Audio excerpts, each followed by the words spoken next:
जो लोग central Vista के प्रोजेक्ट के पीछे डंडा लेकर के पड़े थे, वे बड़ी चतुराई से, बड़ी चालाकी से सेंट्रल विस्टा प्रोजेक्ट का ये भी एक हिस्सा है। 7,000 से अधिक सेना के अफसर जहां काम करते हैं, वो व्यवस्था विकसित हो रही है, इस पर बिल्कुल चुप रहते थे।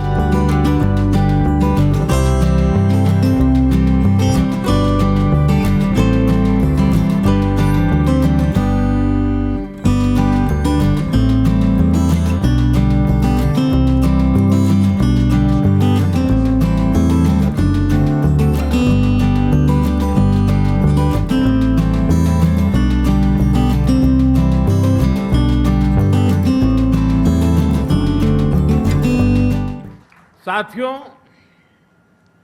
आप सभी परिचित है कि अभी तक डिफेंस से जुड़ा हमारा कामकाज दूसरे विश्व युद्ध के दौरान बनाए गए हटबैंड से ही चल रहा था।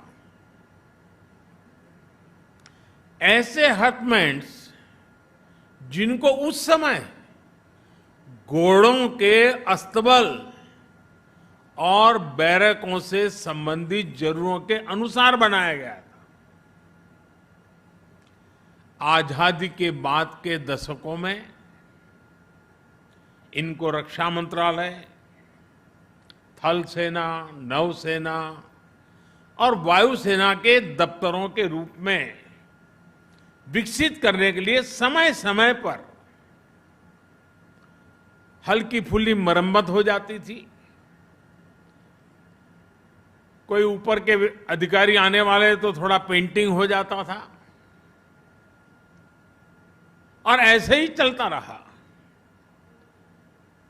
इसकी जब बारीकियों के मैंने देखा तो मेरे मन में पहला विचार यह आया कि ऐसी बुरी अवस्था में हमारे इतने प्रमुख सेना के लोग देश की रक्षा के लिए काम करते हैं,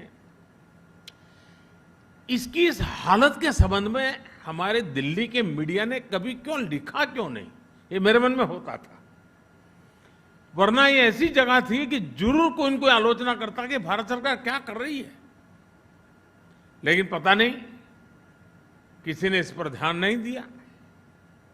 इन हटबैंड्स में आने वाली परेशानियों को भी आप लोग भली भांति जानते हैं। आज जब 21वीं सदी के भारत की सैन्य ताकत को हम हर लिहाज से आधुनिक बनाने में जुटे हैं, एक से एक आधुनिक हथियारों से लैस करने में जुटे हैं, बॉर्डर इंफ्रास्ट्रक्चर को आधुनिक बनाया जा रहा है, चीफ ऑफ डिफेंस स्टाफ के माध्यम से सेनाओं का कोऑर्डिनेशन बेहतर हो रहा है, सेना की जरूरत की प्रोक्योरमेंट जो सालों साल चलती थी वो तेज हुई है, तब देश की रक्षा सुरक्षा से जुड़ा कामकाज दशकों पुराने हटबैंड से हो, ये कैसे संभव हो सकता है। और इसलिए इन स्थितियों को बदलना भी बहुत जरूरी था। और मैं ये भी बताना चाहूंगा कि जो लोग सेंट्रल विस्टा के प्रोजेक्ट के पीछे डंडा लेकर के पड़े थे, वे बड़ी चतुराई से, बड़ी चालाकी से सेंट्रल विस्टा प्रोजेक्ट का ये भी एक हिस्सा है। 7,000 से अधिक सेना के अफसर जहां काम करते हैं, वो व्यवस्था विकसित हो रही है, इस पर बिल्कुल चुप रहते थे, क्योंकि उनको मालूम था कि जो भ्रम फैलाने का इरादा, झूठ फैलाने का इरादा है, जैसे ही इस बात की सामने आएगा तो फिर उनकी सारी गपबाजी चल नहीं पाएगी। लेकिन आज देश देख रहा है कि सेंट्रल विस्टा के पीछे हम कर क्या रहे हैं। अब देखिए, अब केजी मार्ग और अफ्रीका एवेन्यू में बने ये आधुनिक ऑफिस राष्ट्र की सुरक्षा से जुड़े हर काम को प्रभावी रूप से चलाने में बहुत मदद करेंगे। राजधानी में आधुनिक डिफेंस एन्क्लेव के निर्माण की तरफ ये बड़ा और महत्वपूर्ण स्टेप है। दोनों परिसरों में हमारे जवानों और कर्मचारियों के लिए हर जरूरी सुविधा दी गई है और मैं आज देशवासियों के सामने मेरे मन में जो मंथन चल रहा था उसका भी जिक्र करना चाहता हूं। 2014 में आपने मुझे सेवा करने का सौभाग्य दिया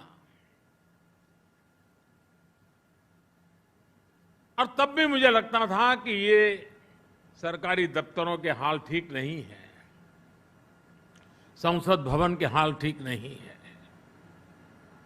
और 2014 में आकर के ही मैं पहला ये काम कर सकता था, लेकिन मैंने वो रास्ता नहीं चुना। मैंने सबसे पहले भारत की आन बान शान, भारत के लिए जीने वाले, भारत के लिए जूझने वाले हमारे देश के वीर जवान जो मातृभूमि के लिए शहीद हो गए, उनका स्मारक बनाना सबसे पहले तय किया। और आज